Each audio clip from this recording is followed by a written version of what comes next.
Hey, what's up everyone, and welcome back to the channel. I hope you're all doing well, and yeah, let's get into this video. So I thought I'd sit down today and talk about how I was feeling filming my first wedding. Let's get into that.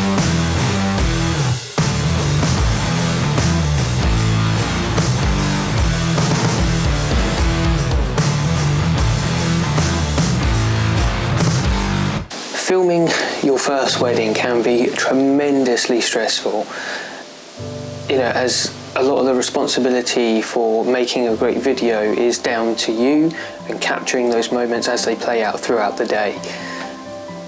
So yeah, was I stressed on the day? Yes I was. Not throughout the whole day, but definitely first thing in the morning I was really stressed. You know, leading up to the actual day of the wedding, I was stressing about batteries being charged, making sure I had the right equipment with me, making sure everything was working, making sure I had all the cables I needed and everything else. You know, so there was a lot of stresses involved with that. The one thing I did do to simplify things for myself was make a checklist. So I wrote out a checklist literally a couple of days before the wedding, I think it was, and then I went through everything to make sure that I had everything was packed, ready to go for the day of the wedding. So fast forward a few hours, day of the wedding. Yeah, on my walk down to where the bride was getting ready, I was feeling very anxious and nervous. Yeah, it's really difficult to explain how exactly I was feeling on that day, but what I do know is that when I did arrive at the bride's house, you know, I was greeted with a very positive attitude from everyone that was there. Yeah, and it was a good laugh. I remember getting my camera out of my bag, clipping my lens on, setting up the monitor and everything, and all of my anxieties that I was feeling and the stress that I had just seemed to melt away. I can't explain how or why. It just kind of melted away, and yeah, it just kind of, I think it's because I had that focus and just literally because I was focusing on getting the shots that I needed, I wasn't stressing too much about it all. So upon arrival, got my camera set up and everything else, and then I spoke to the lady that was doing the makeup.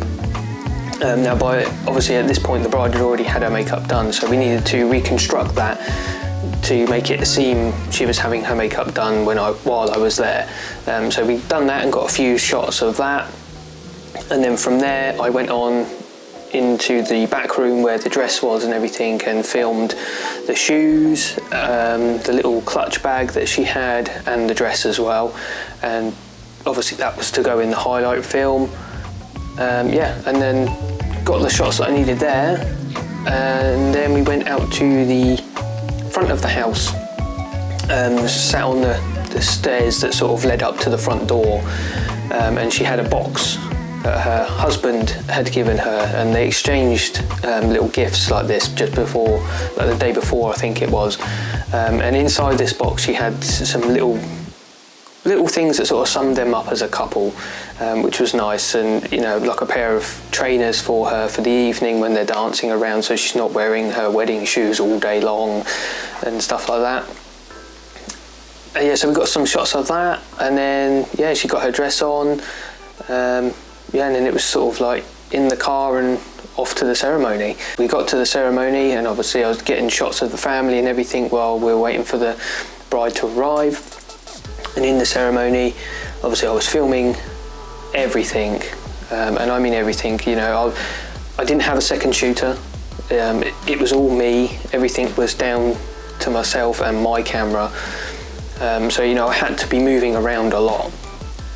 So I had to capture the groom's reaction as the bride walked in, and then capture the bride when she's walking up the aisle. You know, and I had the audio. I had my shotgun mic set up on the camera to capture the audio from that, and then I also had a external recorder set up to capture more audio of the whole ceremony while I was flittering about getting the shots that I wanted while they were saying I do's. So yeah, we got that done, and then we moved outside into like a little garden bit, and yeah, that was pretty funny. So yeah, we were sort of filming that, and obviously the photographer there taking their pictures and whatnot, and then yeah, got all the guests basically to line up in sort of like a tunnel, and then as the bride and groom walked down through, I followed them walking backwards. I must say, walking backwards, and filming them from a sort of a not too low but a lower angle from what I would normally do, just to capture the sort of the confetti falling in and their reactions and the smiles and everything, and yeah, it turned out really nice, which was good. Yeah, so and then from there we went onto the bus. The bus was brilliant, really old, vintage looking bus, open top.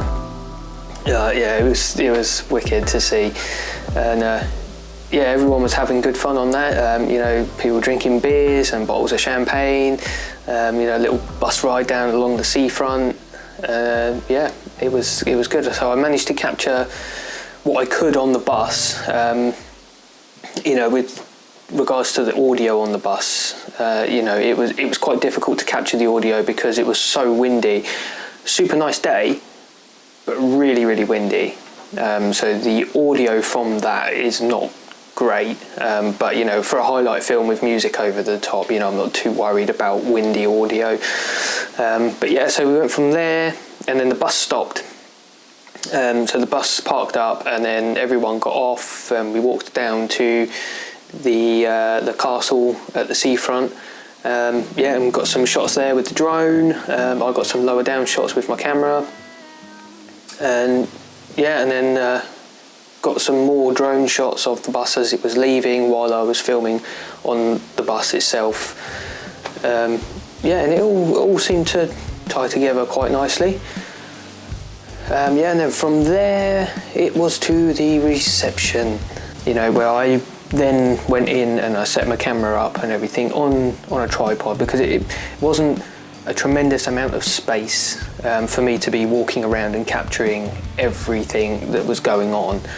So I set the camera up on a tripod in the corner on a wide angle lens. So I had my 14mm lens on to get as wide a view as I possibly could. After I got all of my B-roll shots and a few macro shots as well of like the champagne flutes with the bubbles and things like that. Yes, it is nerve-wracking, and you're probably being a bit hesitant about doing a wedding, but just go for it. Just go for it. You will have fun with it. I had a lot of fun filming this wedding. Even the editing process, like seeing little clips that I'd forgotten about, you know, sat at my desk here and laughing to myself at certain things about, you know, what family members have said, and yeah, it's just great fun. If you're watching this, then obviously you're interested in doing wedding filmmaking, you know, and like I said, yes, your first one will be nerve-wracking, you know, whether you're charging a small fee for it or doing it for free. Yes, I said that, do it for free, yes. You know, it's all a learning curve and a process. So yeah, I would definitely say that if you've got a friend or a family member who are getting married, reach out and say to them, like, you know, can I film your wedding for free? You know, and I'll put a video together for you. That way, doing it that way, I think, especially if it's like a friend or a family member, you know, you don't feel too pressured in getting everything right, you know, which would probably be more beneficial than the way I've done it, and having like a complete stranger that I'd never met before and having them trusting me to do a video for their day. So yeah, definitely do a family member's wedding first if you can. If not, put some feelers out over social media or wherever it might be, you know, and just say to them that you're a startup filmmaker, you're getting into the wedding industry, is there anyone that would like a wedding videographer, a wedding filmmaker, you know, for free? People love things that are for free, you know, especially when normally like a wedding video would cost thousands and thousands of pounds or dollars, euros, wherever you are in the world watching this video. You know, do the first couple of videos that you make for free and see where it goes. You know, you might do your first one and go, oh, I absolutely hate this, I'm never doing that again. But then, like myself, you might do it and then love it. You might absolutely love it. I know I did. I really enjoyed the day. It was a great day. I had a really, really good laugh with everyone. You know, I worked my hours of what I said I would do. So from, I think it was about, so it was an afternoon wedding. So we started at 12 and finished at, I think it was about 9:30, 10, something like that. So yeah, got that done. You know, I stayed after that. I had a drink with the bride and the groom and congratulated them on their big day, and then yeah, came home to my family. So yeah, definitely, if you're thinking about doing weddings, go for it. Just stop hesitating and just do it. You know, you're probably more likely going to enjoy the process of it than not, to be honest. Like I said, I thoroughly enjoyed it. I didn't think I would, never done one. But yeah, absolutely loved making it, and like I said, I've now got 2 more booked in for next year, and hopefully that ball will just keep rolling and see where it leads. And you never know, you've got to start somewhere. Right, that's it for this video, and I will catch you whenever I make another one. For those of you that are watching that haven't subscribed yet, consider hitting the subscribe button and the little bell wherever it might be down here somewhere, you know, to keep up to date with future videos. I did say when I first uploaded my first video that I was going to do it weekly. As it pans out with other work and family life, once a month is going to be sort of the key until I get a bit more free time and freedom to make videos constantly. So yeah, hit the subscribe button and give it a thumbs up, and I will catch you in the next one. See you later.